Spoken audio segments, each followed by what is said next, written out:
the whole time, the whole thing was shadowing us, right behind us, right on the side of us. You could kind of see the thing moving through the woods. All I can remember is flipping the light on, and I see this creature, and I knew in my heart, I knew in my mind, and the whole nine yards, this isn't a man. And then this thing walks across the road, takes a turn towards us, and then leaps over a guardrail. Went to look forward, and there was a big black thing, is all I can call it.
Welcome to Squatch-D TV, exploring the Bigfoot mystery each week with your hosts, veteran researcher, author, and TV personality, the Squatch Detective, Steve Kulls, and from the Bigfoot Research Project of Kentucky, Chris Bennett. Sit back and buckle up as we bring you guests from around North America discussing the Bigfoot phenomena, but not without a few laughs too. Here are your hosts, Steve and Chris.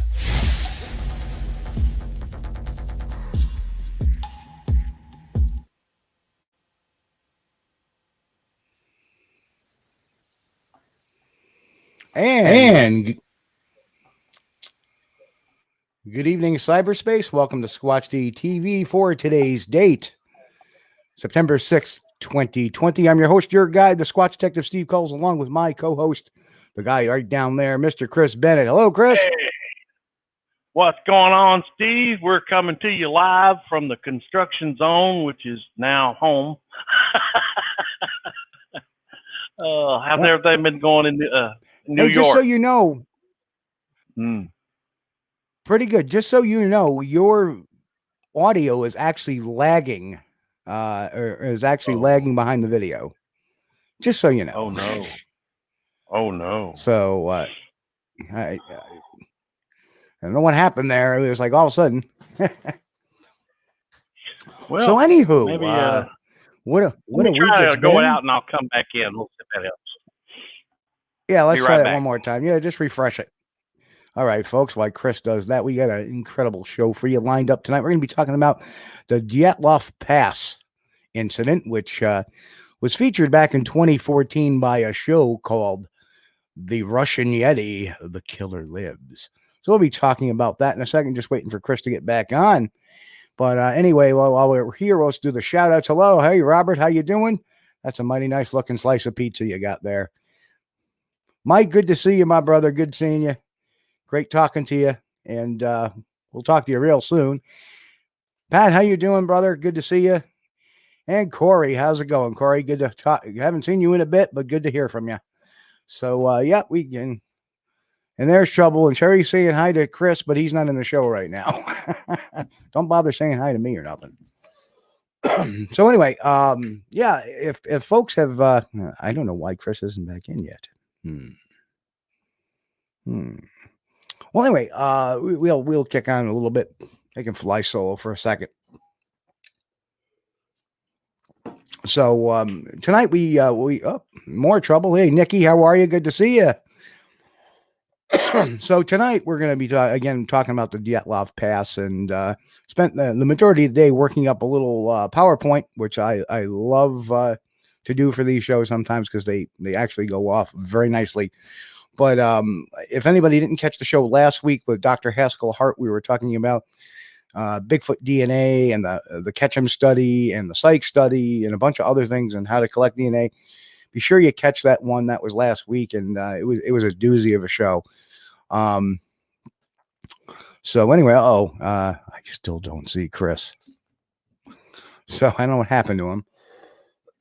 So yeah, but anyway, if anybody's in catching Mr. How to Hunt, he cut a video a couple of weeks ago, of course, in the beautiful backdrop. You know, always never in the field actually doing any kind of Bigfoot thing, but always just talking and more anonymous witnesses. But he started railing on the BFRO and Matt Moneymaker being an MIB or something like that. So in tribute to that, we decided to put this one up there because Istall is trying to call Matt Moneymaker, an MIB. So I guess, Steve, you can take this photo. There's the proof that Matt is an MIB. So kind of crazy. And hello, Sarah. Good to see you. I hope your Peter's doing well. And we'll be getting together soon, guys. We'll be getting you out in the woods there, you and Peter. And because that's coming up real soon. But I don't know what the hell happened to Chris. Oh, there he is. And there he is. Hello, Chris. I am back. I went ahead and rebooted. Hopefully that'll straighten everything out. Yes, you working great. Working great. So you missed the MIB shot already. Oh no, well that's okay. That's okay. Fortunately, I'm being attacked by dogs here, so it's ankle biters. Yeah. So the fun fact about Mr. How to Hunt is he's doing worse, much worse for the Bigfoot community than he thinks he is. But anyway, let's digress. Let's get into the topic tonight. And let me just hit this button over here. Hopefully I can keep the animals calmed down. Oh, that's fine. So tonight we're going to be talking, of course, the Dyatlov Pass, what really happened. Yeah. And and Tack is going to be coming in late. He says he'll be there. He's just running a little bit late. So hey, Tack. And hello to Tom. Good to see you. Tom. Hi, Sherry. Yeah. So, all right, quite the thing. Okay, so here we go. Dyatlov Pass. What is the Dyatlov Pass incident? What really happened? And unfortunately, it's not going to let me. There we go. So, again, this incident was where 9 Russian hikers died in the northern Ural Mountains. It happened between February 1st and 2nd, 1959. They were an experienced trekking group. And some people have used that as fodder to make this more, I think, than what it is by saying, "Oh, well, how would they all do that?" And they would. Well, we'll get into all that. That all falls into the place. But anyway, during the night, something caused them to tear their way out of tents and flee the campsite, all while inadequately dressed for the heavy snowfall and sub-zero temperatures. Very true. So, who were the Dyatlov Pass? Of course, the expedition leader was Igor Dyatlov, who was 23 years old. And then we have 21-year-old Yuri Dushenko. We have Luda Dubinina, who really plays an intricate part in this story, believe it or not. Then there's Yuri Krivonishenko, Alexander Kolotov, Zaneta Kolma-Ogrova, and Rustam Slobodin, Nikolai Thibodeau-Brignoles, and Semyon Zolotarov, and Yuri Yudin. Yuri Yudin was the only one who survived because a couple of days, 3 days before the incident occurred, he actually turned back. He was not feeling sick. And no, Pat, you can't spell anything in chat. Or something, right? Yeah. Mm-hmm. And he had suffered from rheumatism and stuff like that. So he turned around. Of course, not uncommon in a 1959 Soviet Union for somebody that young to be suffering from rheumatoid arthritis and stuff like that. So anyway, the expedition, on January 31st, the group arrived at the edge of the highland area and began to prepare for climbing. They actually came into an area which is right here, Dyatlov Pass, which came in through there. That area was actually named after Dyatlov after the incident. The following day, February 1st, the hikers started to move through the pass. It seemed they planned to get over the pass and make it for camp the next night. But because of they actually got some worsening weather, snowstorms, and decreasing visibility, they lost their direction and deviated, west upwards towards the top of the mountain, which is Kolat Sayakil. And so they ended up, instead of coming through, they ended up going up. And of course, that's where they decided to, they realized their mistake. They decided to stop and set up camp on the slope of the mountain rather than move 1 mile downhill to a forested area where obviously there would have been, a lot more cover for them there. Right. So, divers and cameras found around their campsite made it possible to track the group's route up to the day preceding the incident. So before leaving, Dyatlov had agreed he would send a telegram. As soon as the group returned to Vizhai, it was expected that would happen no later than February 12th. But Dyatlov had told Yudin, who's Yuri, who departed before the group, that he expected to be a little bit longer. When the 12th passed and no messages had been received, there was no immediate reaction of delays, and which were common back in the day. Yeah. So on February 20th, finally, 8 days after their supposed missed check-in, the relatives decided to demand a rescue operation, and they sent the first rescue groups consisting of volunteer students and teachers. And then eventually later, the Army and militia became involved with planes, helicopters, and ordered to join the rescue operation. So finally, on February 26th, they finally found the abandoned camp, which was badly damaged on the Kolat Sayakil. So they had found the tent on the side of the mountain. They had found the remaining 4 travelers. They had found, I believe, a few of them. And then finding the remaining travelers took more than 2 months. They were found on May 4th and under 13 feet of snow. An investigation would follow, which, thanks to the Iron Curtain, when fully disclosed in the 90s, led to several conspiracy theories. We'll cover the biggest one here. So some of the on-scene investigation stuff. And hello, B. How are you? Good to see you. Hi, B. So anyway, the student who found the tent said the tent was half torn down, covered with snow. It was empty, and all the group's belongings and shoes had been left behind. Investigators said the tent had been cut open from inside. There were 9 sets of footprints. Okay, so there was 9 people, 9 sets of footprints, left by people who were wearing only socks or single shoe or even barefoot, led down towards the edge of a nearby wooded area. After 1,600 feet, these tracks were covered with snow, so the snow came in. Hello, Mr. Celtic, and hello, Cindy. Good to see you all. Mr. Celtic, welcome. So mind you, that's what they found. They found this scene where at least one of the tents had been cut open from the inside, and they're all making a mad dash out of the tents going down the hill. Right. I watched this documentary where they brought this factor in there, and it was real interesting.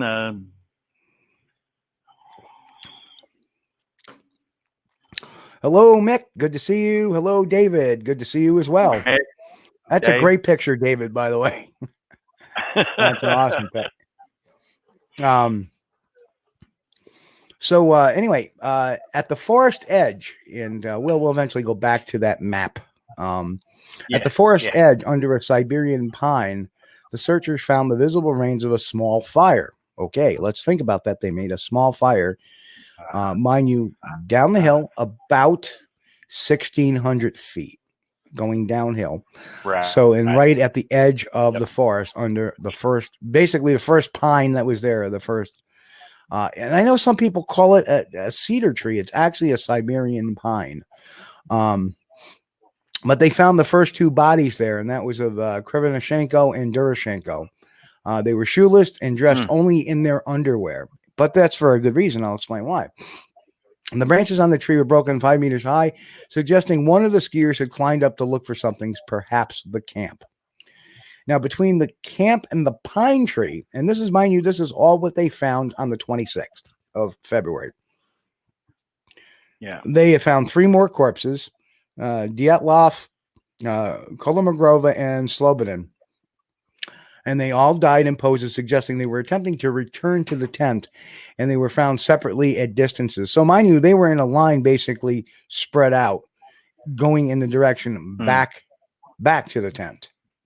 So, Okay. Now let's go to the next slide.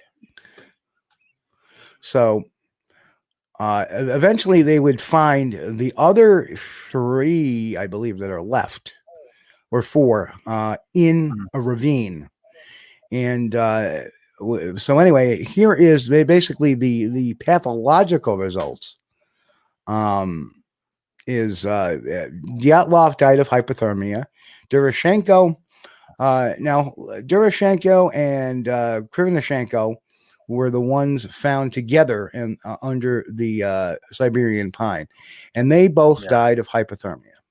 Now, one would say, well, they weren't wearing any clothes, and it's very indicative. What had happened was that they were all there at one point in time, and because they had found some of their clothes on the other hikers.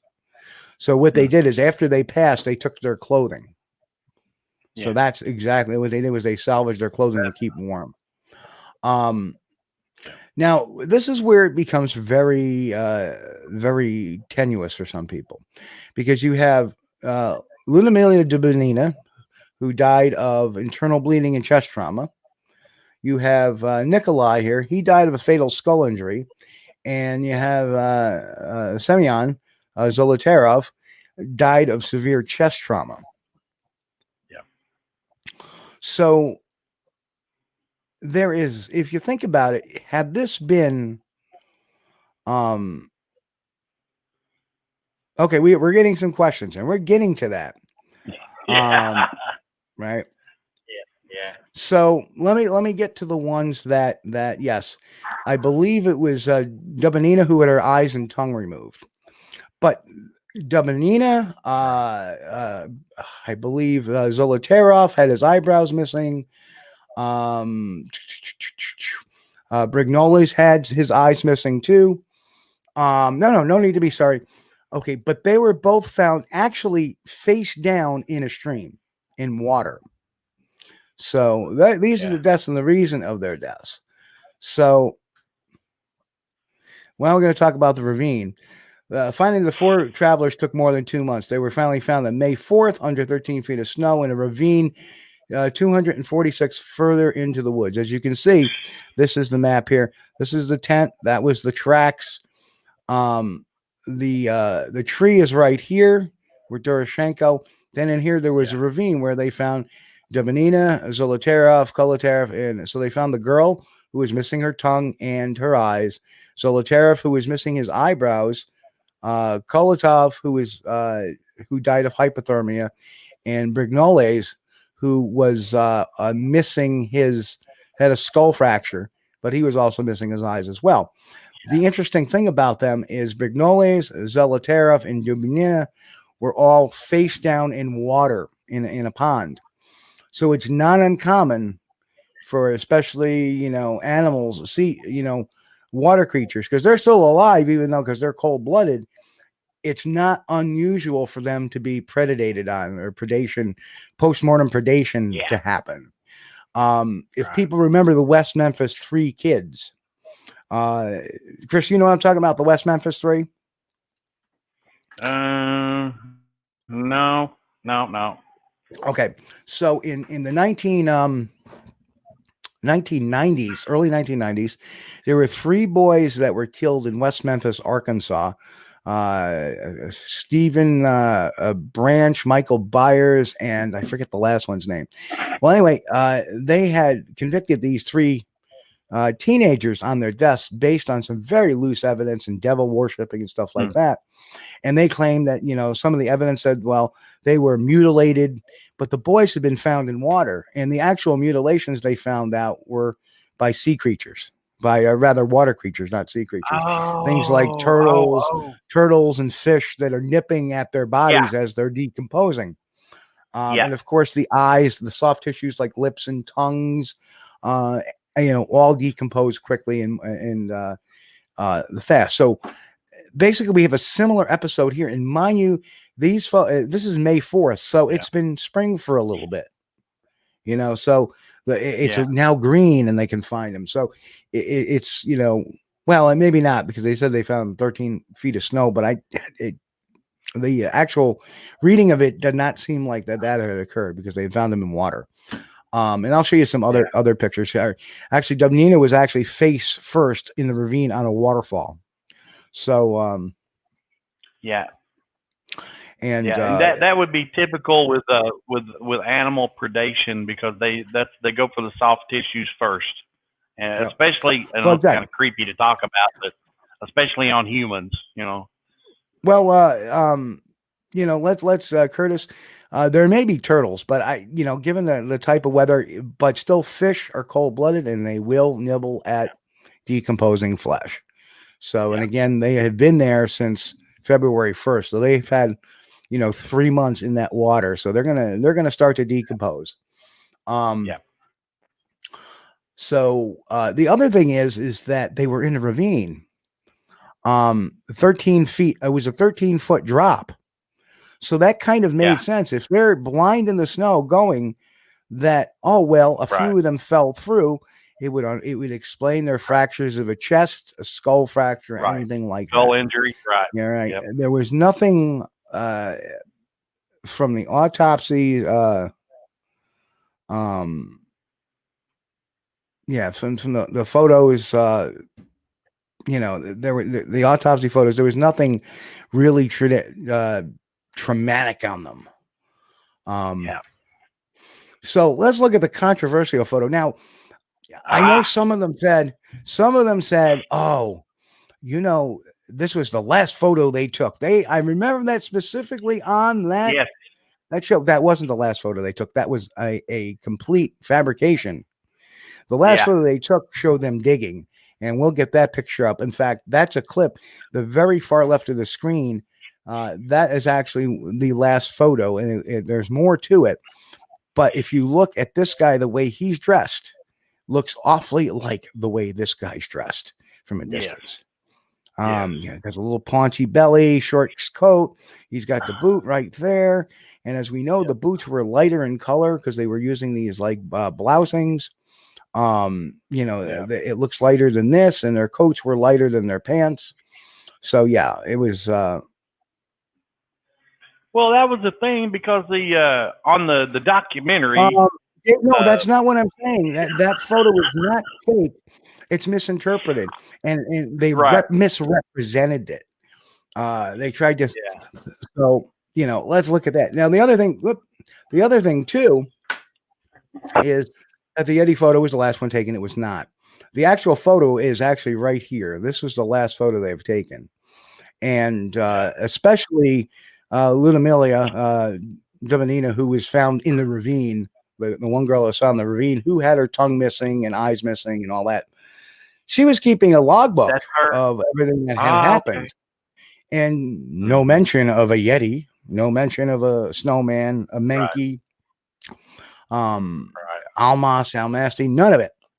And down here is a picture of the actual, their campfire.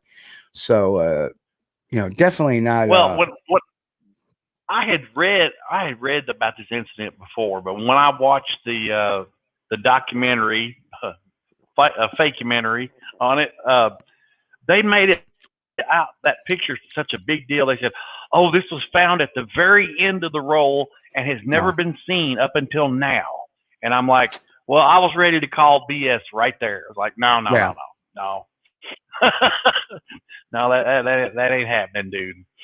But I definitely agree. I didn't even need to see. Yeah, they probably did mess with it too, just to make it look darker. But you see, it was not the last picture taken. Yeah. So we have this big misrepresentation. Right. Yep. They said it was the last picture on that roll of film, and that's BS. Now we take a look at that. What else did they lie about? Right. So let's look at the Russian Yeti. The killer lives. Here is a documentary in the time of the phony documentaries. And there was a period of time, like 3 years, that Discovery Network were airing a lot of fake documentaries. And they have, and even in the IMDb, when they posted this show, it even said fictional documentary. So fictional documentary. Yeah. Right. And if you look, 2012, you had the mermaid thing from Animal Planet, which is a Discovery Network channel. August 4th, 2013, you had the Megalodon. Yep. Of course, almost a year later, June 1st, 2014, you had the Russian Yeti. And then a little over a year later, you had the breaking history Bigfoot captured on the History Channel. Yeah. So I think there was also another one too about dragons. Yeah. I missed that one. I can't remember I don't know if it was on History or Discovery, but they had a show about dragons, and it was like that mermaid thing. Yeah. So when Benjamin Radford, yay. Curtis, no, they did not. Complete lie. A complete misnomer. They did not find large tracks close to the tent. No. Well, now, if you watch the fictional documentary, that's what they said. But they made that up. Yep. Fake. Complete fabrication. So in quotes, I have Ben stuff. He said the show is packed with dramatic found footage recreations, dubious daring do, a pulse pounding score, and piles of speculation. And I also write, fact, there was no found footage. There were only photos. So what were the recreations really based upon, really? Lebecki, Mike Lebecki, was the host of the show, appears to read a cryptic passage in the newspaper. Students brought with them to write on, saying, from now on, we will know that snowmen exist. And you may think that Lebecki would want to consult the original document to independently corroborate such apparently important clue, but he does not. The passage actually reads, from now on, we know that snowmen exist. They can be met in the Northern Urals next to the Ortorton Mountain. Taken out of context as presented by Lebecki, it seems mysterious, but in actual context, it's a clear passing joke akin to a Bigfoot buff mentioning passing that he saw the creature at a gas station on the way to the forest to look for the beast. And that is pretty bad. Makes it hard to say fake if you wasn't holding the camera. No. No. Things, No. That's just passive. I want to believe everything. Sorry, don't buy it. Tell that to the Todd Standing puppet. Tell that to Rick Dyer's rack of ribs beast. No. Tony, sorry, disagree. I was interested in this Dyatlov incident, though, and I had read about this before the documentary, and it's a sad tale, but I've got my own ideas about what happened. And Chris, here's the funny thing too. Here's the funny thing is too. They never said it was a Bigfoot. All of a sudden, it's the producers of the show that's trying to allude that it's a Bigfoot. Nobody said that until 2014. So, So it makes it hard to say if you wasn't holding the camera. Well, nobody was holding the camera, and the people holding the camera never even said it was a Sasquatch. How do we know? We have the logbook. Oh, That's Steve, why. I'm cutting. You're cutting out on. That's signal. your internet, buddy. That's your internet, buddy. That's not me. Because you're looking very grainy right now. Chris, can you hear me? Okay, it's probably my end then, but yeah, you're kind of. I think you had an internet burp. There's a word every now and then. Okay. Yeah. So now I got a question from Curtis Medlock. This is 9 people didn't have that. Have what, Curtis? I've lost you, babe. I don't know if I'm disconnected. Yeah, Chris, you're there. Yeah. So, Chris is having issues. Thank you, Tony, for letting me know.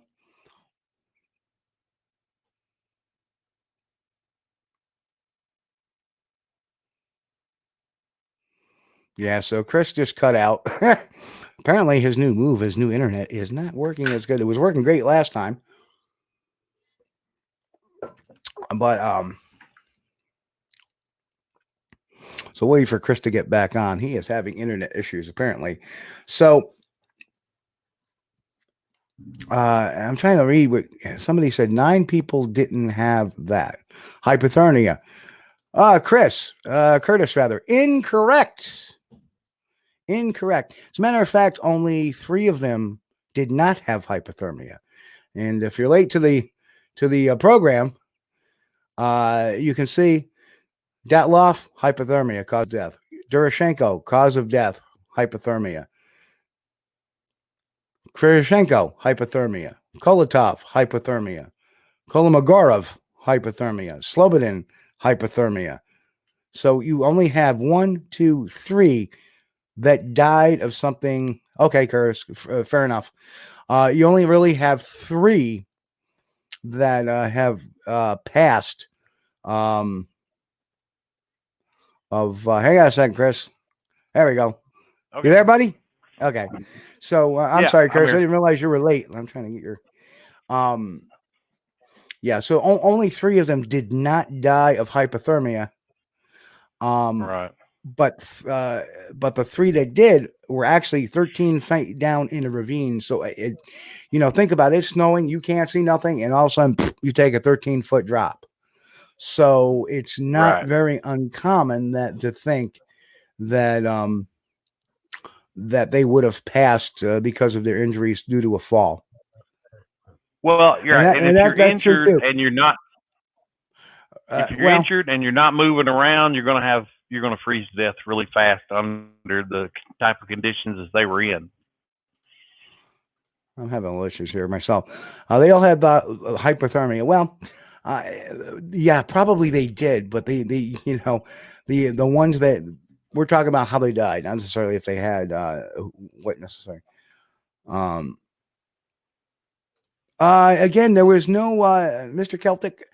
Other than the ones in the water, there were no signs of predation at all, and there was no indicators of attack either.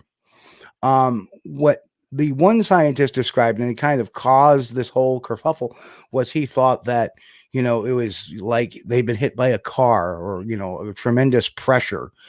Well, an avalanche getting hit with a snow slab could cause that. A fall, hitting your chest on a rock or hitting your skull on a rock or on a tree branch, that can cause that as well. So I see nothing. And believe me, you can look at the photo, the autopsy photos. They are all on the web. I don't want to be too graphic here because, but if you look at these pictures, they don't look like they were predation kills. This does not look like a predation kill. These do not look like predation kills. This is actually Dubovina, who's down in the ravine. And look at her fall. That does not, I mean, look at her back. Does that look like predation to you? Not to me. None of the clothes are ripped. Not one. Yeah. So, to me, this is definitely no predation here at all.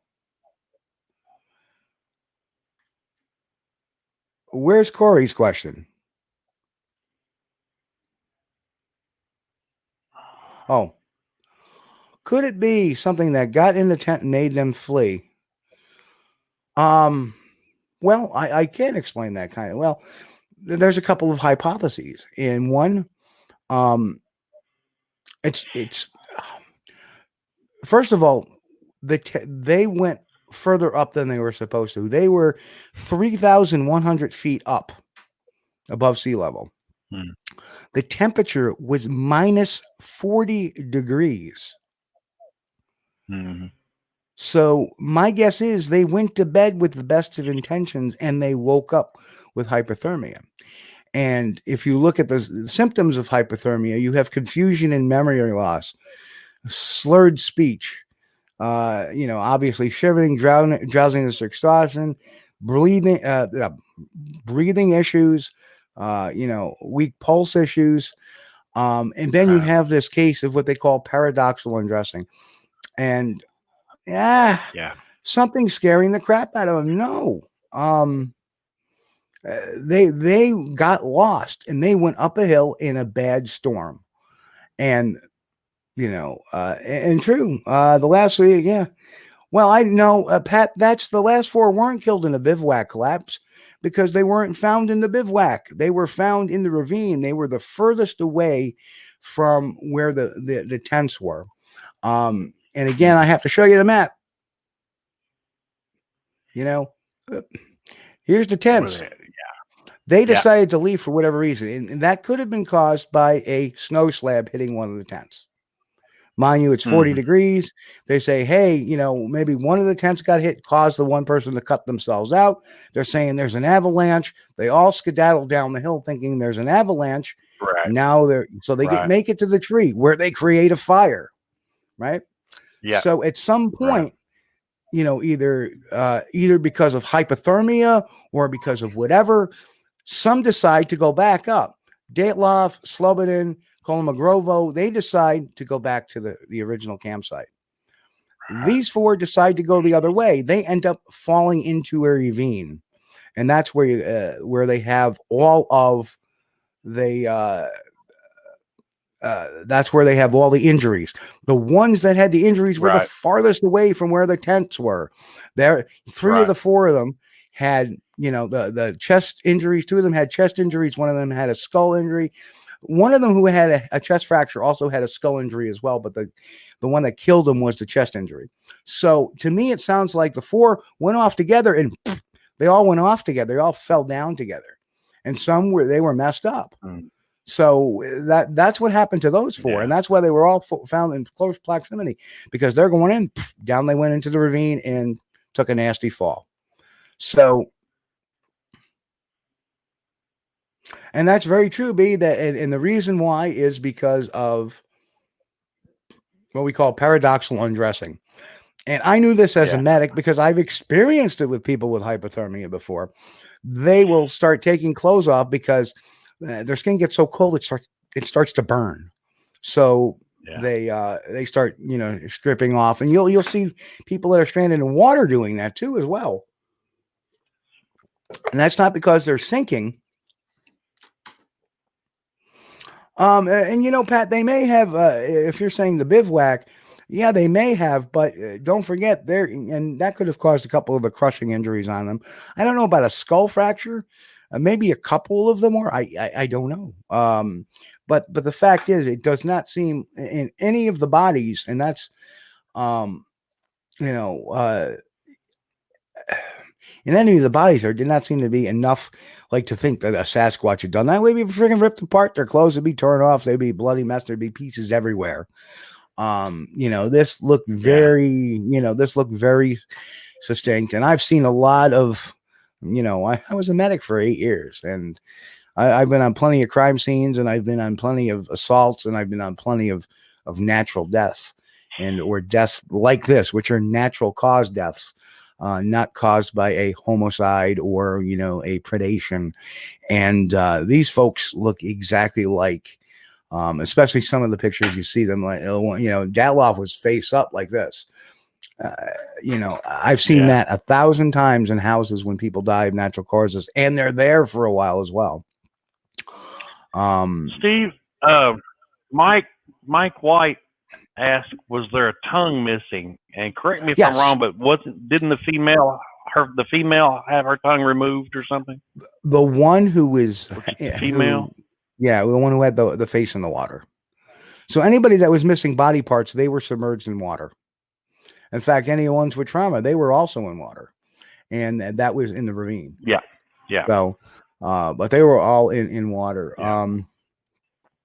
And some of the things is, one explanation is a cold-induced malfunction of the hypothalamus, which is the part of the brain that regulates body temperature, so people could feel like they're hot. Another explanation is that the muscles contracting peripheral blood vessels become exhausted, basically known as vasomotor tone, and relax, leading to a sudden surge of blood and heat to extremities, causing the person to feel overheated. I really think it's the prior of those, not the latter. But in summation, I'll be right back. Well, I'm on my own. So what this looks like is that, there's nothing Bigfoot related to have happened here. There were no tracks found other than that of the hikers. They specifically stated in the investigation when they came upon it, they found 9 sets of tracks, and there was 9 hikers leading away from the tents. So if anybody heard a show talk about being giant tracks, that's complete fabrication. There was no predation noted on the postmortems other than the ones that may have been caused by animal predation. Lost them again. The tongue, the eyes, all that stuff. And then there was no journal entries prior to the incident ever mentioning Bigfoot, Sasquatch, Yeti. And you got to think that we're talking, it is, minus 40 degrees.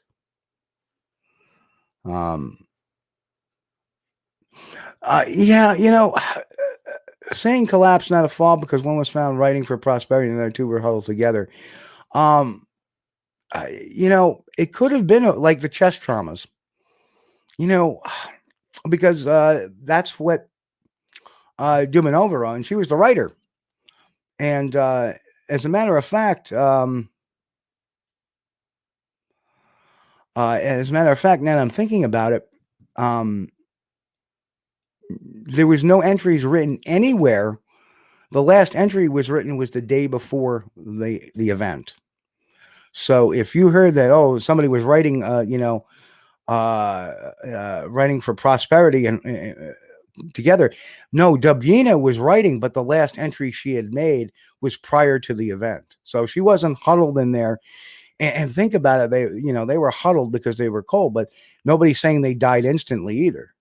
Boom, boom, boom. They have their injuries. They died from internal bleeding, a couple of them. So that takes time. That doesn't necessarily happen automatically. It's not that they fell in and died automatically. They fell in and probably had, like somebody could take a similar fall now, have the similar injuries, but they could be taken to a hospital and completely survive those. But they were out there for days, and obviously they weren't found until 3 months later, 3.5 months later. Not saying it was aliens, but it was aliens. That's very true.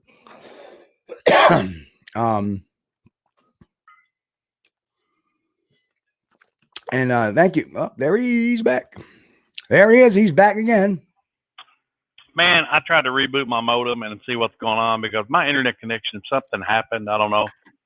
Yeah, it does. Definitely. I was going to say it definitely seems to be internet connection time. Maybe, you know what? You know who we have to ask? We have to ask Matt Moneymaker.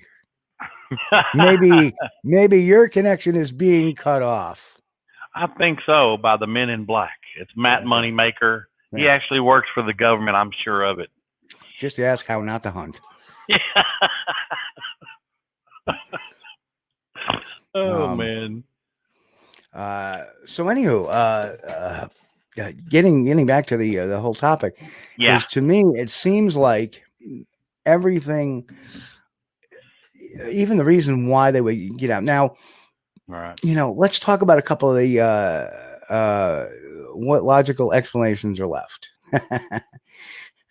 It could be infrasound. It could be the I forget some type of wind, but all of that stuff. Loch Ness monster. Yeah, it could be a Loch Ness monster. He went on for a Siberian vacation and got a little. There was water. So yeah, very true. Frozen water. He could just walk. But no, I really think, like the whole UFO thing, people, the reports glean that, people had seen a glow in the sky, but that wasn't reported till months after they actually found out these people were missing. So it's kind of like after the fact, and like we haven't seen the Russians pull a Bigfoot hoax off before. Yeah. Rogue mammoths from the permafrost. There we go. Oh man.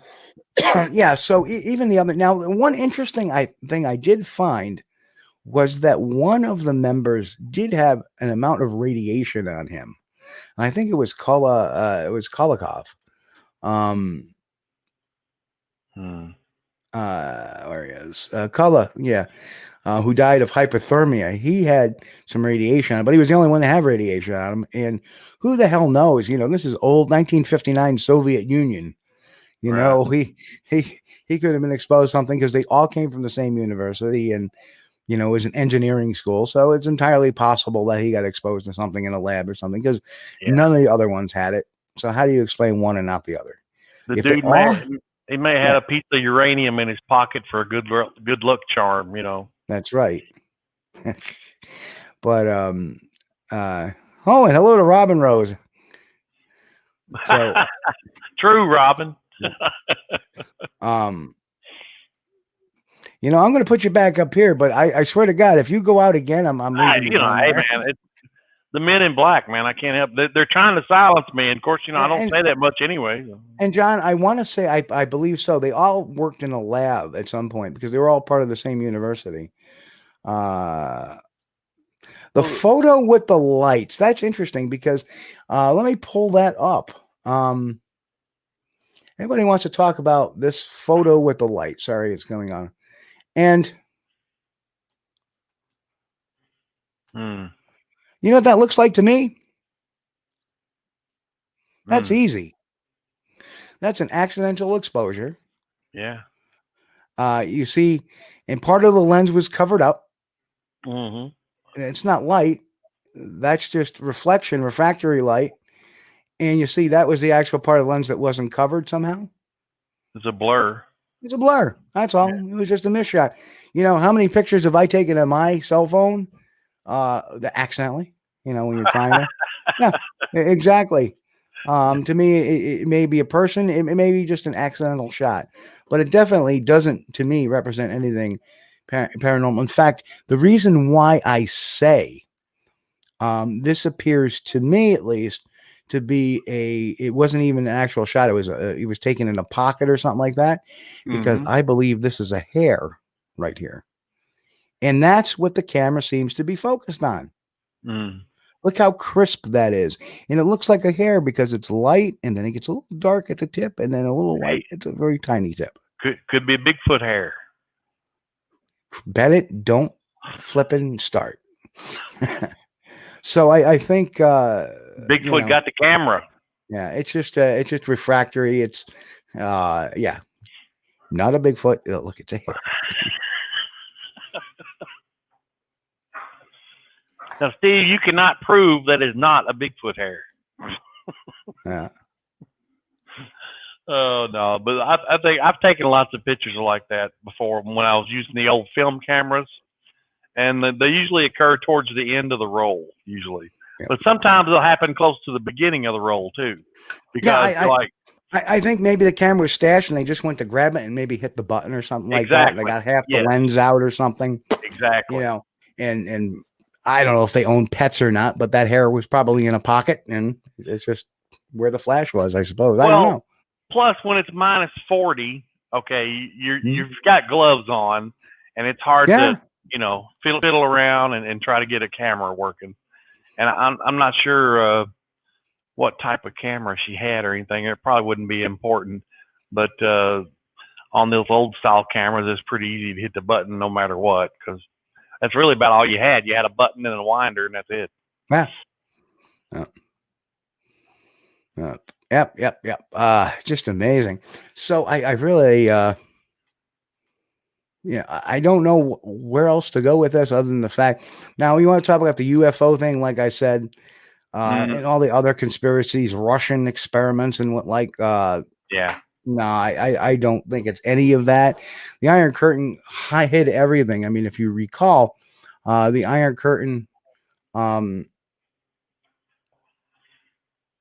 Iron Curtain definitely. I'm sorry, I'm trying to get a little beverage here because I'm out and I didn't bring my bottle in.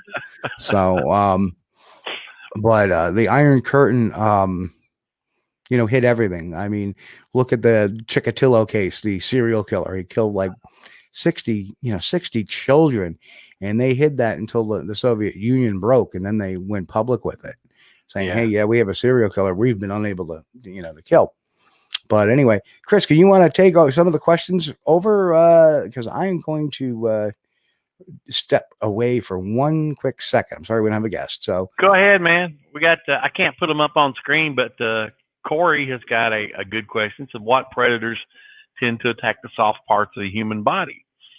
And that would be, most all the small mammals. Wolves, foxes. Anything. Well, the important thing is the ones that had the soft tissue missing were in water. So fish will pick at that stuff. Yeah. And plus the natural decay processes. Yeah. That's the main thing. They and the other thing, it's not a big surprise to me that their eyes were missing, and that the eyes were missing because they were in water, and it was 3.5 months before they were found. Right. So. Yeah. And I'm sure you'd had like freezing and thaw, but birds. Mr. Celtic's got it right too. The birds would knock the eyeballs out first thing, man. First thing. Let's see. Robert Walker.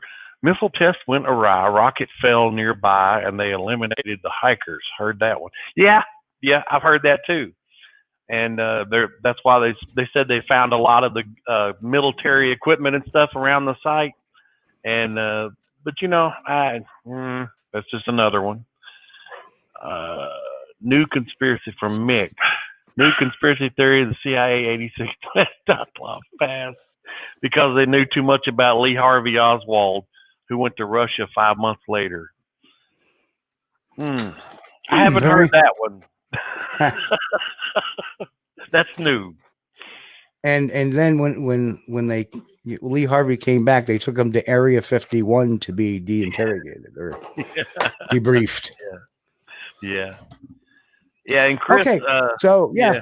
We had talked about that a little earlier. The supposed radiation. It wasn't supposed. They did find some radiation on the guy, but they all worked. They were all students at the university, and they were engineering students. So maybe one got exposed to in the lab. To me, 1 person out of 9 is not really significant. Less than 10%. Yeah. Not only that, they could have been doing survey while they were up in the mountains. There was a reason for them being there, and he could have been looking for radioactive material. They were part. They had to apply for a permit to go there. It was like a recreational trip, so they weren't really looking for it. They were looking for a hike, and they were on the mountain they weren't even supposed to be on. Yeah. And that's the thing. What's your take on it, Steve? What's your theory about what happened? And you tell me yours, and I'll tell you mine. That may be the same one. Well, very simple. It's very clear that they had gotten lost, and the weather was getting bad. And Right. let me pull up some pictures that I have not pulled up yet. This is the last known picture taken of them. Now that does not look very hospitable, does it? No. Okay. So as the time went by, the weather started getting really, really bad. This is the last picture of them. So they were dealing with extreme weathers. I don't know what the difference between the I don't know what's the difference between where they were, which was about 3,600 feet up above sea level. Yeah. And down at the bottom near the trees. There may have been a difference of maybe 30 degrees. So it might have been minus 10 or minus 15 at the bottom. But that is a huge difference between minus 15 degrees and minus 40. So they go to bed with the expectation that it's probably going to be, we're lost. We don't know where we are. So we'll try to let this storm pass. We'll figure it out tomorrow because we have no idea where we are. And what they didn't do is they did not expect, and thank you, Robert, you're right. They did not expect it to get that cold. Right. So then they have something like a snow slab. Not necessarily a huge avalanche, but a piece of snow broke loose, maybe hit one of the tents, which was cut. Yeah. So they cut themselves, they cut themselves out and they think there's an avalanche.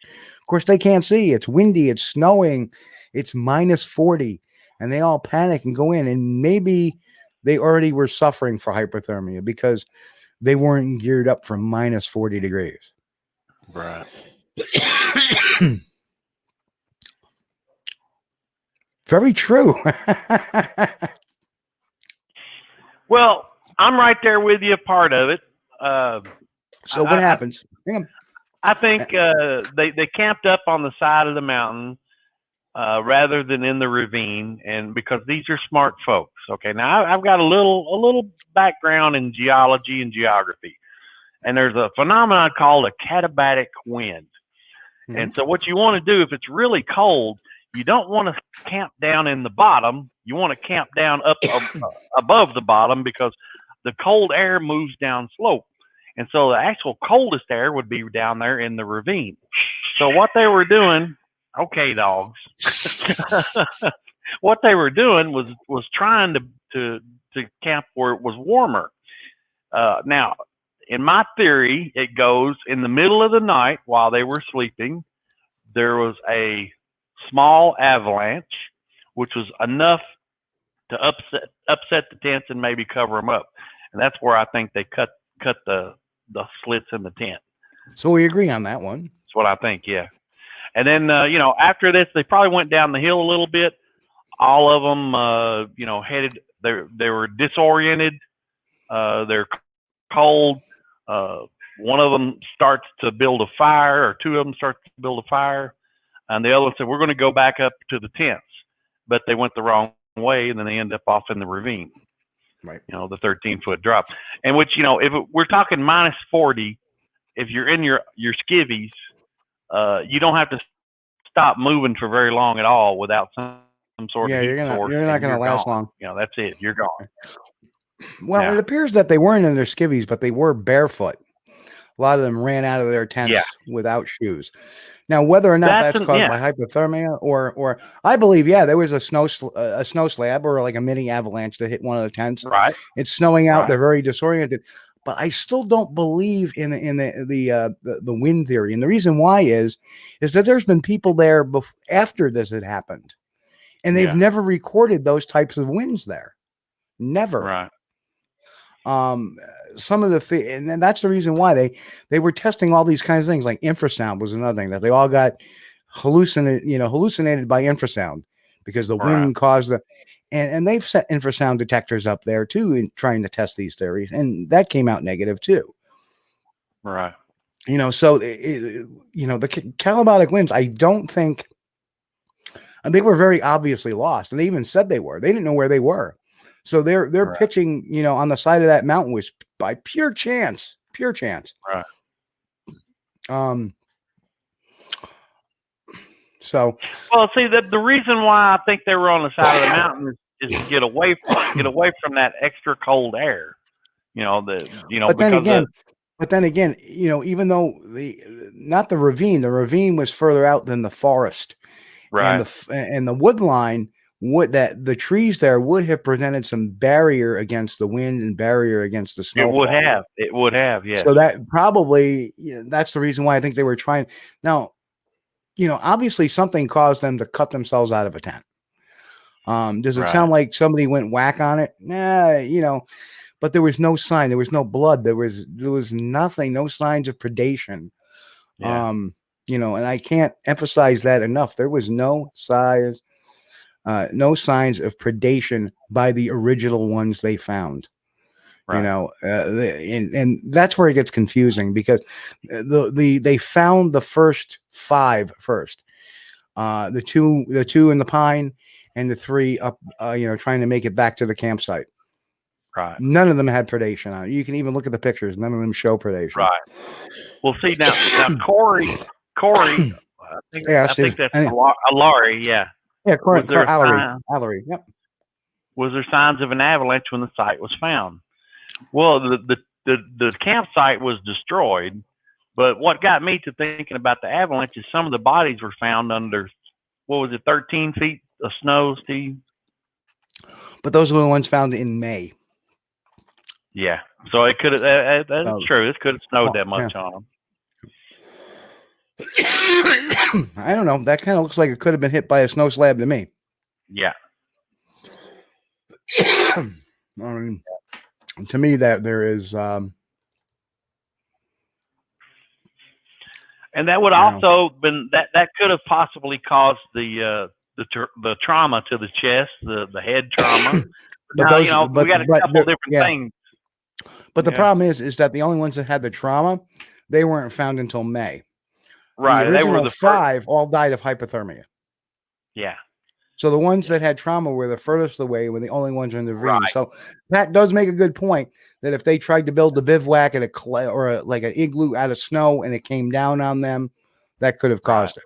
That could have caused some of their injuries, especially if they were trying to put, logs into it or any kind of wood type of thing into it. And then it comes down with the pressure and weight of the snow on a head or on a chest. It could very well cause that.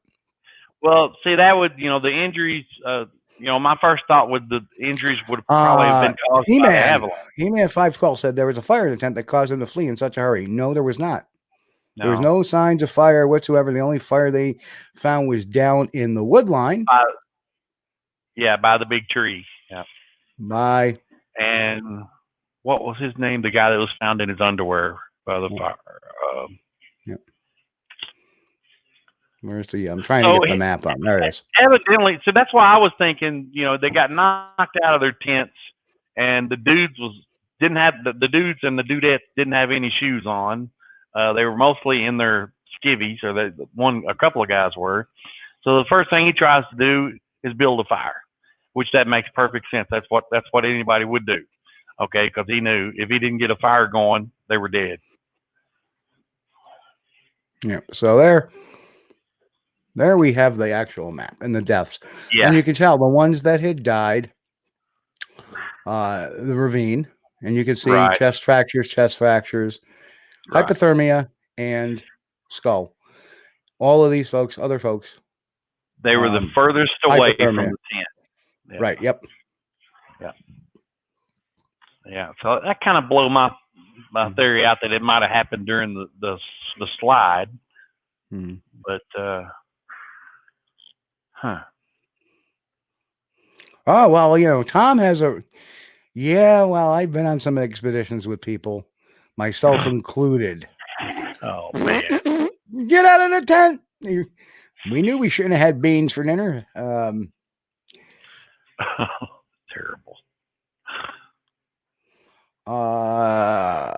Remains found in the same general area where they scatter would cause. Well, again, what cause we're not sure what the actual cause is, but looking at that campsite, I would think that it was probably a snow slab.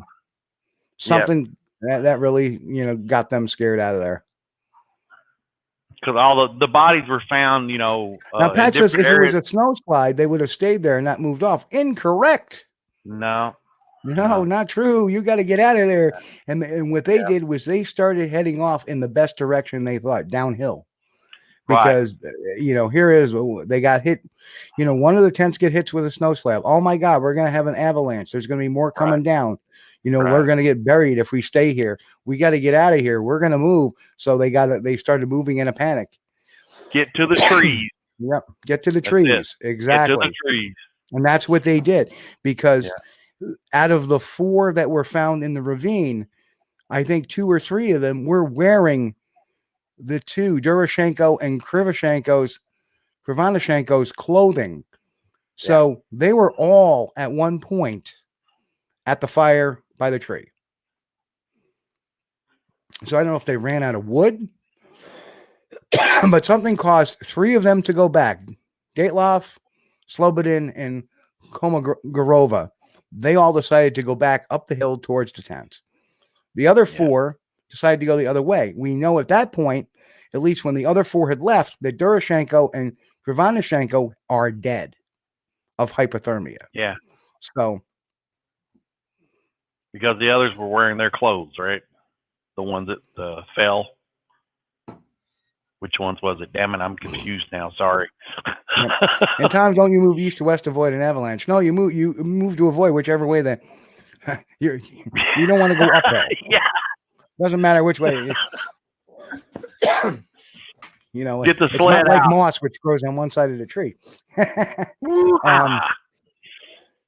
Mr. Celtic, right? It's a great point. It was a terrible tragedy with any number of natural explanations. No need for bizarre, fantastic theories. I agreed. Right. Yeah. Run for your life. Run for the hills. Run.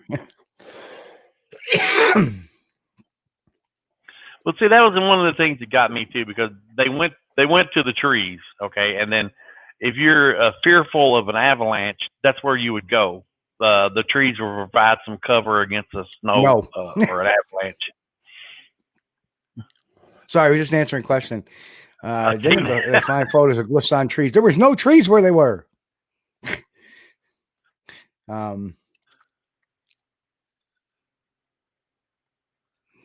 Not necessarily true. Don't forget, this is a storm. So, you know, a good brisk wind can push a little bit of a snow and pile it up, and away it goes. And you don't necessarily have to have a steep hill, because, okay, so let's look at the topography. So if the tent's here, you know, okay, it may not be that steep, but if the snow slide starts up here, it's going to make some force. You know, I've seen an avalanche move on flat land. Look at some videos. It depends on the force behind it. So, it's all about kinetic forces. And if you have snow and wind and coming down on it, and then you're adding snow on top of this snow load, doesn't matter if it's going to push, just like a tidal wave. A tidal wave just doesn't hit the shoreline and go back. It hits and it keeps on traveling and going. Same thing with snow. It just keeps moving until the kinetic energy has expended. So, you know, and I've been in areas where there's been snow load, and like, no, we're not going to camp over here. We got to go around this way, because you want to avoid where. But again, they couldn't see that. And if you look even in the area where they are, they're at the base of some pretty steep climbing area. You know, mind you, you're talking about another couple of thousand feet above them. Of course, they couldn't see. Their visibility was wiped out. Right. Well, the ground there. Okay, E-Man. Excuse me. The peak let me make this very clear. Let me make this very clear for my YouTube listeners. There was no fire in the tent. No. Yeah, I've been through the reports of the investigators. Yeah. No signs of fire. There's pictures of all the tents. Now there is they did cut some slits in there, but that wasn't to let out smoke or anything. We're not really sure why they cut the slits. Sean Godet makes a great point. Look at the snowstorm the Donner Party ran into. Exactly. Yeah. Yeah, it's pretty bad, and I think that's probably part of the tragedy, is it was so cold they did not have time to recover from a wrong decision. If they Correct, made one, Pat, correct. An avalanche would have probably buried all of them. But what happened was, and I don't think you're quite getting it, they got hit by what they call a snow slab, which is like a mini avalanche, like a little piece of it came down, hit their tents, because look how they're butted up against something rather steep. So they get hit with something, even if it was just a little bit. Then they get worried and they boogie out of there because, mind you, they can't see nothing. They are lost. Right. And again, let's go back to Corey's question. Being familiar with the area, they were lost. They couldn't see. They had no visibility. They didn't know where they were. And I don't know how familiar they were with the area. I believe this is the first time they actually went into this area. They were experienced hikers, but they had to actually apply for a permit, a few months in advance to get permission to go here, because that's the Soviet Union for you, wasn't it? It's not like you get free travel. So I don't believe that. And especially since they were close to the two different republics, because there was potential of them going into the other republic. This is the Union of Soviet Socialist Republics. So, you can't travel between New York and Massachusetts without your papers. And so I think that was part of it, is they had no clue. They had the maps they were going, but then they got pulled off course by the storm and unable to see. And that's the thing, when you got a map, which was the mode of travel, back then they used a map to navigate. Just to show you what they were up against. Right. Yeah. Just to show you what they were up against. You can't make out any landmarks at all. That was what they were in when this happened. This was like one of the last few pictures left on that roll. Yeah. So it was pretty bad. So they have.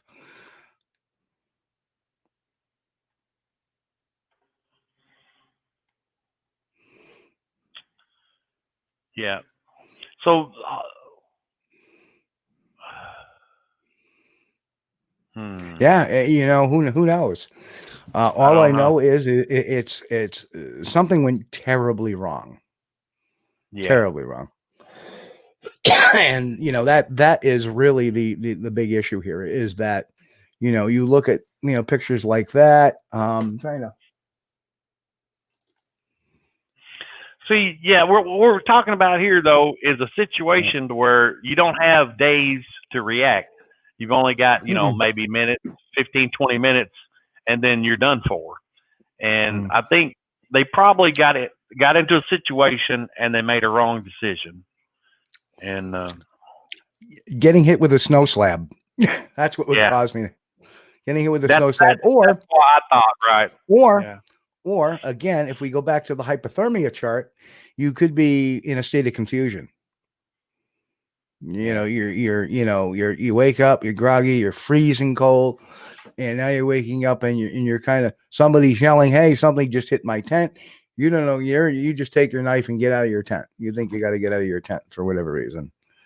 Well, see, on the mockumentary, they said the slits. They kind of pointed everybody to think that they were trying to peep at something outside, inside the tent and watch. Well, here's the interesting thing. That's a little bit disingenuous as well, and the reason why. And allow me 1 second here to look at this chart. Yeah, if I was going to here comes the chart, because this is the actual. Okay. Right, it wasn't just a slit. Right. See all that? That was all cut. Okay. It looked like to me somebody trapped inside there and trying to cut their way out. Yep. That's what that looks like. And maybe there was a snow pile in front of the tent. I mean, if you think about it, here you go. Yeah, exactly. Yeah. And look at the other tent. So they were blocked in.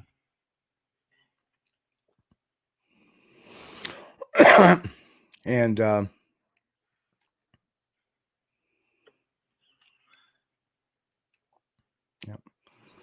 Do you think Bigfoots are in Russia? I absolutely do. And that's true. All it takes is a few in a group to panic, and then you have something called mass hysteria. Everybody starts to panic. Yeah. I'm trying to see what other images that.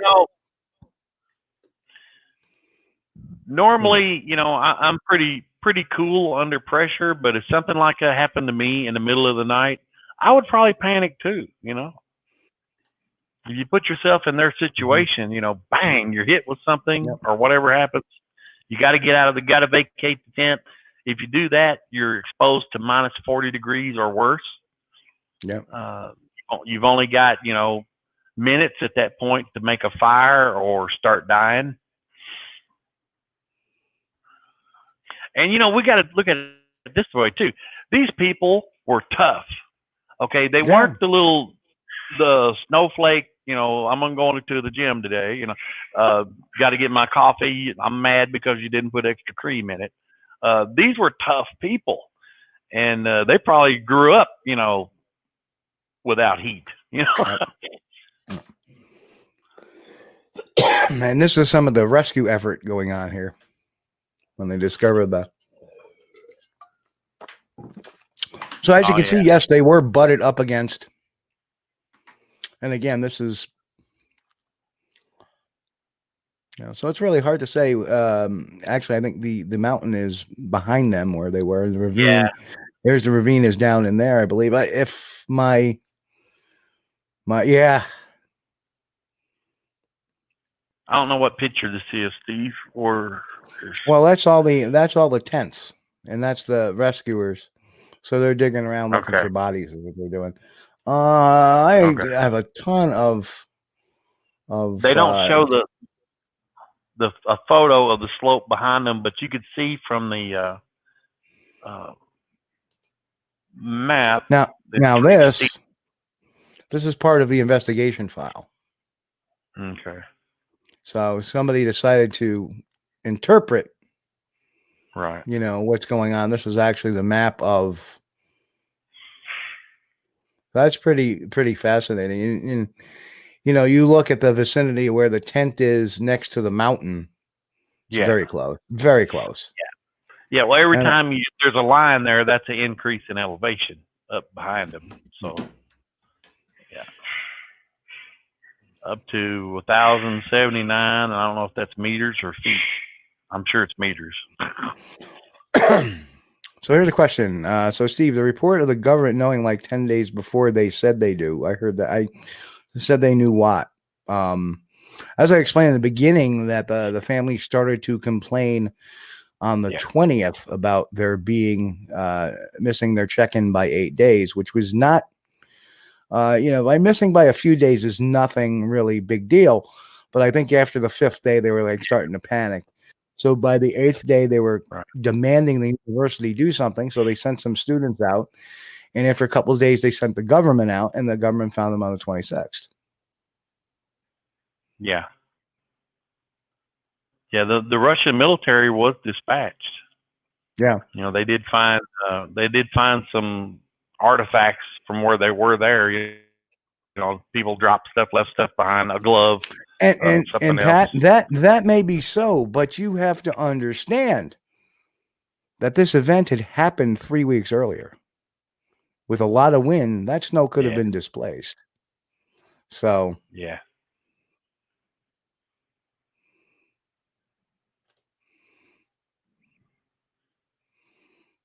Yeah, I agree. They signed their death warrant. Of course, I don't think they knew it to begin with. I don't really think they necessarily saw it at the time. So, it just really interesting case. But is it anything monstrous? UFOs? No, I don't think so. I think we can pretty much rule that one out. What caused them to cut out of their tent? We will probably never know.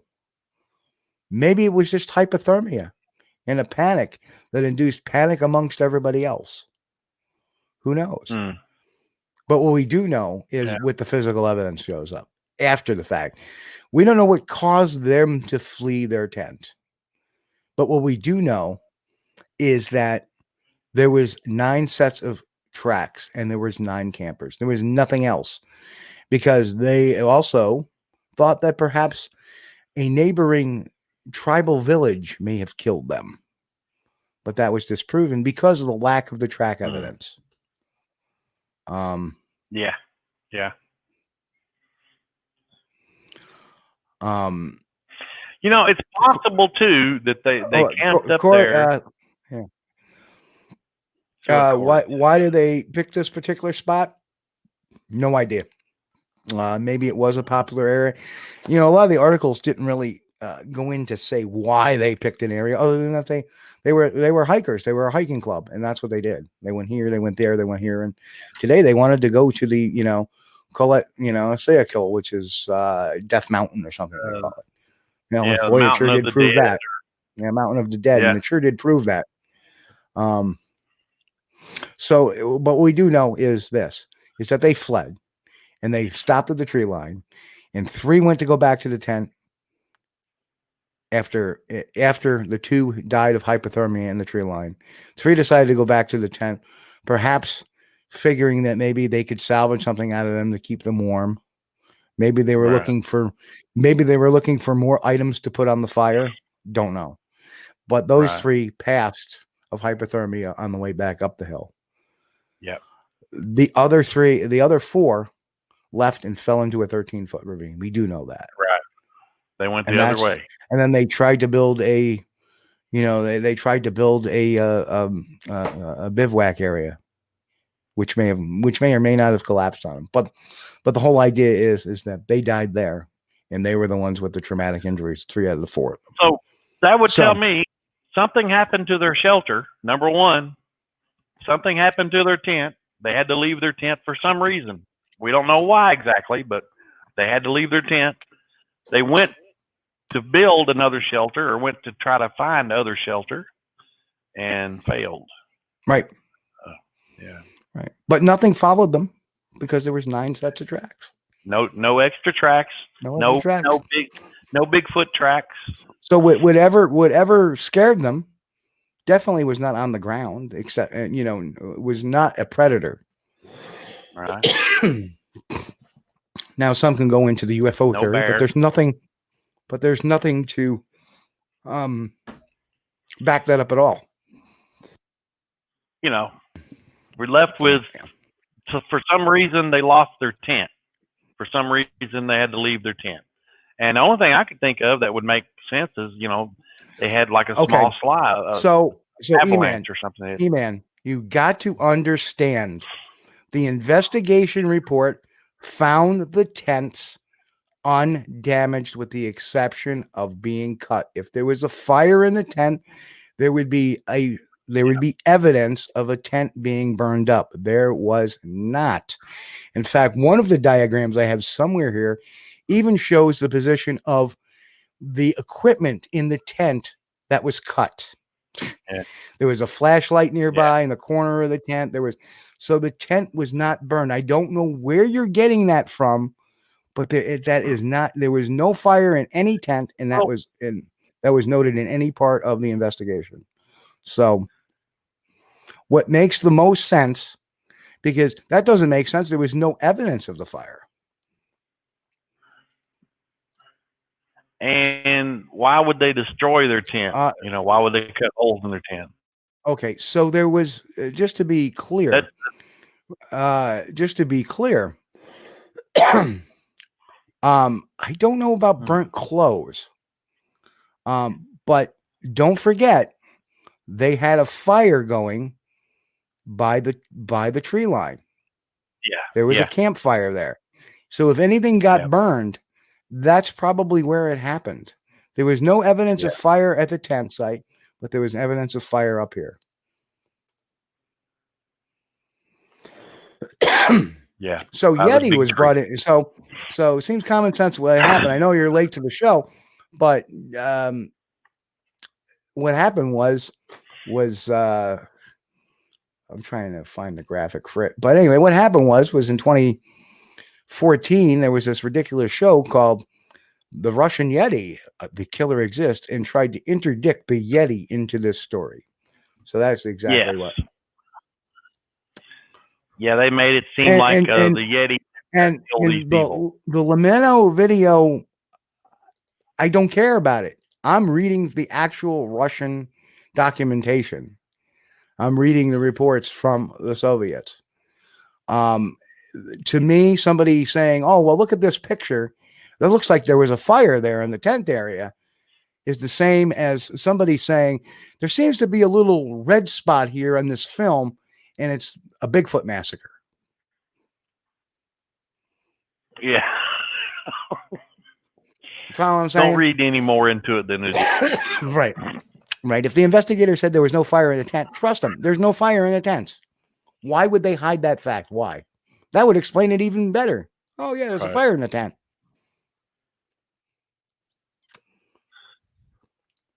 Well, the tents were destroyed. I would have probably went back and got them to burn. That might have been what the guys that died going up the hill. And thank you, Pat. The camp stove was still found packed. Thank you, Pat.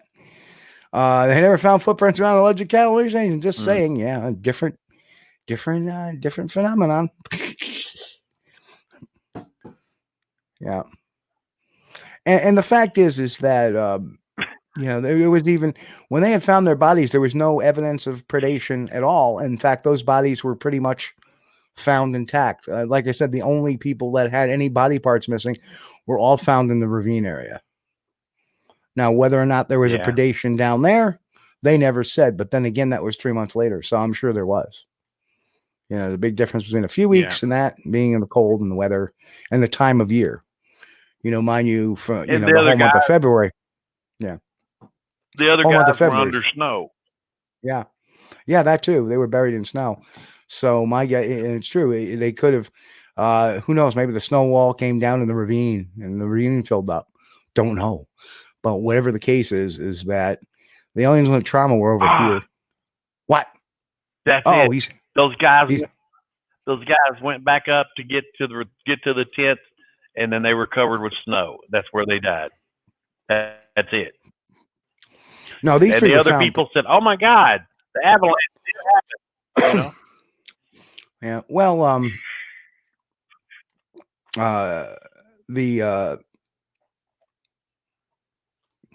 but see, here's the thing: we have 2 dead at the fire of hypothermia, and my guess is that some of their clothing got thrown into the fire to keep the fire going. That's entirely possible too, or maybe they were trying to create torches. Who knows? But we can all agree that this was not a Bigfoot. And amen, Pat. Yeah. That's the main point. Yeah. Whatever happened to them wasn't Bigfoot. Yeah, very, very, very, very sad. It is. It's very bad. It's bad. And we have to remember too, out of respect, we're talking about 9 people who passed, and that's actually a monument in Dyatlov Pass now, commemorating that. Mm-hmm. That's right. Mick says, no respecting Yeti would be out in that weather. They'd be keeping warm, enjoying some Jack Links and a Kokiani beer. Correct. And hopefully not eating your wife's meatloaf. Well, Josh Gates did a show on the Dyatlov Pass. Did you ever catch that, Steve? It was pretty good. Mm-hmm. And the Josh Gates expedition. No, I did not see that. Mm-hmm. But let me ask you a question on that. Did they have a similar? Did they say it was the Yeti? Well, I don't think they came right out and said it, but they were like setting. They had meat and stuff for bait. They set out into the woods, and I think they had some hunters hired to protect them. So they were kind of like pushing it towards that they thought maybe these people were killed by something else. So, but it was a good show. And you know what? I want to thank everybody in the chat asking questions, challenging stuff like that. That's what makes it a great show. And man, we're down to the last half hour already, less than 30 minutes to go. It just flew right by. So we got 29 minutes to go. The men and women that listen to our show are some of the sharpest people in the world. Yeah. I mean, you guys have got it all going on. Great questions. You're popping them out. You're thinking about stuff. Well, what about this? What about that? I like that. And I may disagree with thinking. I may disagree with E-Man, but at least he's what everybody's engaged, doing something, looking at it, and researching and doing their own research. And you know what? We may disagree, E-Man, but props to but we can all kind of agree that this was not a Bigfoot, and that's probably the best thing to go. We can kick around the minutia of what the exact cause of that. We'll probably never know. And everybody Mick, the meatloaf again, Mick. I actually goaded that one on. That's good. But everybody's got their own opinions. There might be some people out there that still believe, hey man, this was a Yeti. The Yeti attack did this, and that's fine. That's great. What I want to see the evidence that points to that, other than that one picture that the guy looks like the guy wearing his cold weather gear. Don't patronize us. And just so you know, this cat, Robin Rose, I've known him for 20 years in the field of Bigfoot. He was like one of my first gaggle there. They came in around 2000. When I started SquatchDetective.com, it was probably around 2006. So yeah, it's been. But I think I've known Robin even before that. So it's been a long time. From the Great North up there. So good to have another Canadian on board. And but yeah, it's just a I have some other maps of this too. The ascent map. Wow, that shows really way up there. Well, yeah, that's about where it was. And if you look at it, when you look at it from the top, oh yeah, that's exactly where So is an avalanche possible when you look at it from this kind of view? Oh yeah. Mm-hmm. I would say yeah. I don't think they got hit with an avalanche because they would have, but I think they may have gotten hit with something and scared them. Oh, that's right. Carol Baskin. So hang on a second. That just reminded me of something I found.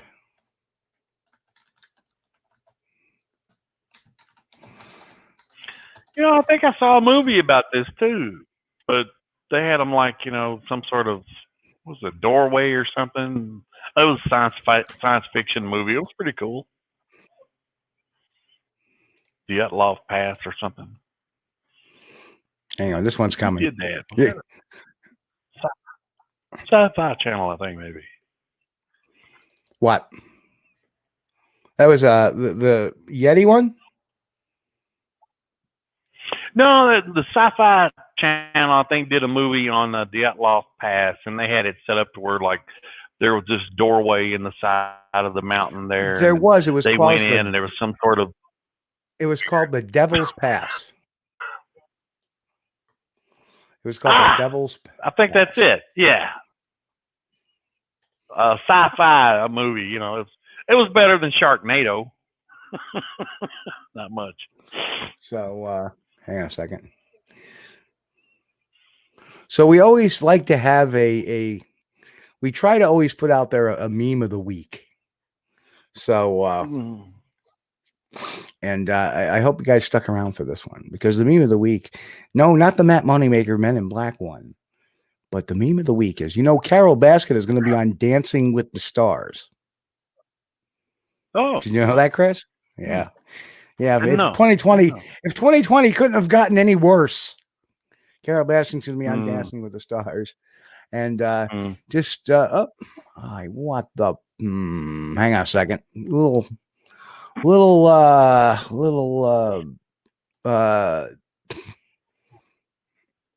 Having a little issue here. Hang on a second. So, oh my God. I swear to God, this computer gets me angry sometimes. So anyway, there it is.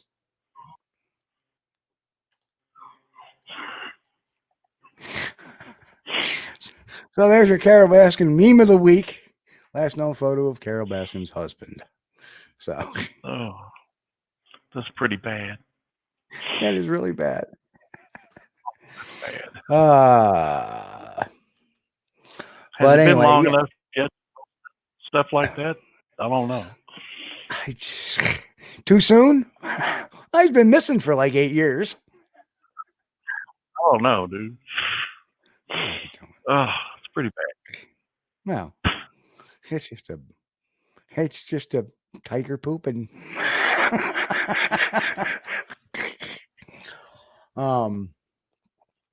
but yeah, and then oh my God. A few weeks ago, Alan, that's a firm. Look at that picture. Yes. Yeah, that was a Tiger King deal. Yeah. But a few weeks ago, circulating amongst the thing, and I wasn't really going to give it much attention, but I feel bad for Tom Powell, the researcher out there in Washington, or Oregon. I forget where he is. I think he's Washington. There's a YouTube channel called Nelk, the Nelk Boys, and they're a bunch of pranksters, and a lot of them are over the top and juvenile, and they pose themselves as the Discovery Channel to go out to talk with Tom Powell, and they put in the woods a phony Bigfoot. Oh no. And they thought they punked him, but in reality, I caught Tom actually punking them pretty good, including a reference to the Jan Clement. Remember the cow in Jan Clement? There was a little reference to that. Yeah. I caught it, so I pretty much figured out he knew that they were pulling his leg, after a period of time. And anybody that says, "Hey, I want to come out to your house. I'm part of such and such show. I want to do this." Before you say yes, but if you say yes, get their name, get their production company, get on the computer and research it to make sure they are real and what kind of work they have done. Because if you don't, that's the kind of BS that happens. And yeah. I don't blame Tommy. He's been around long enough, and nice guy. He believes in the woo side of things. That's okay. I think he legitimately believes in that. That's all I care about. It's I know he's written at least one book. The Locals. And I can't think of the name of it. The Locals, yes. Yeah.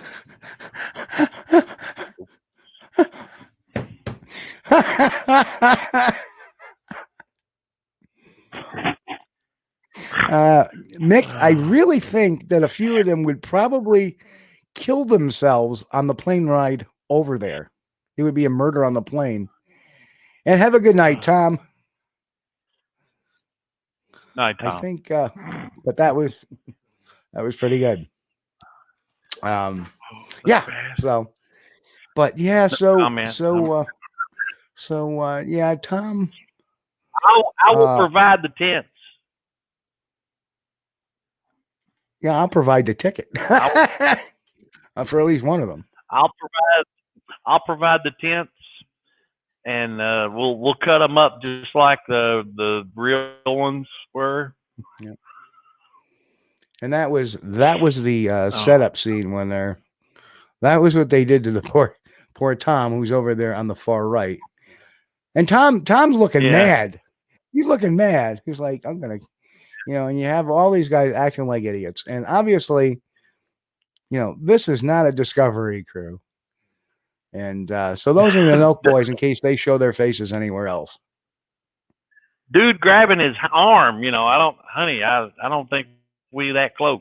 You don't need to be doing that to me. Yeah. Yeah. So. Oh, Mick's going to send the meatloaf.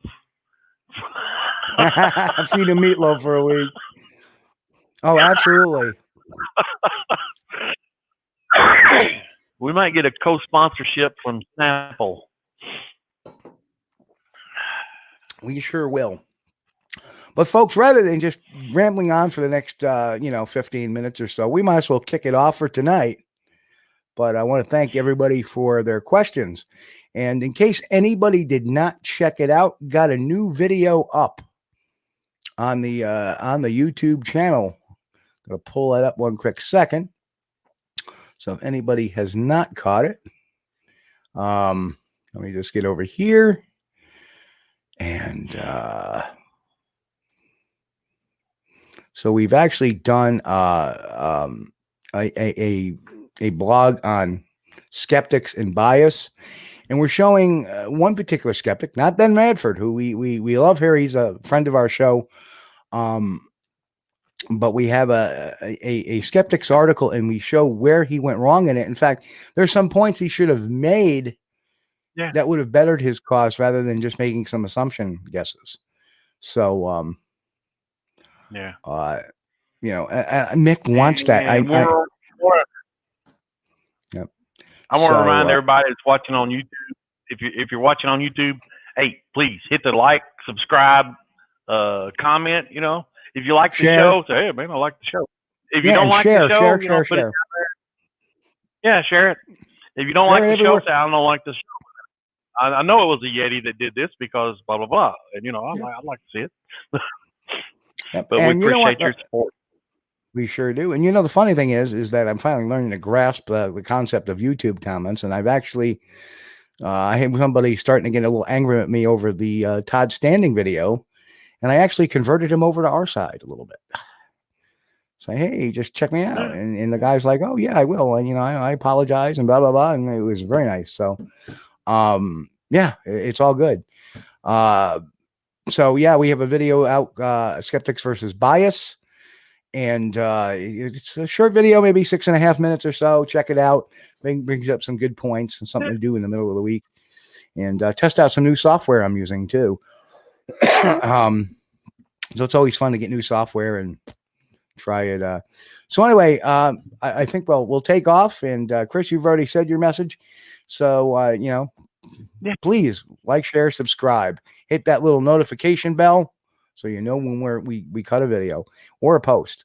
So anyway, on behalf of me and Chris and Squatch-D TV, we will all see you here next week, 9 p.m. Eastern, Sunday nights. I almost said Blog Talk Radio.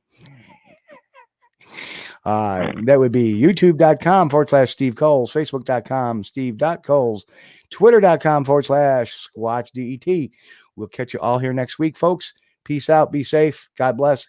And most of all, keep on squatching.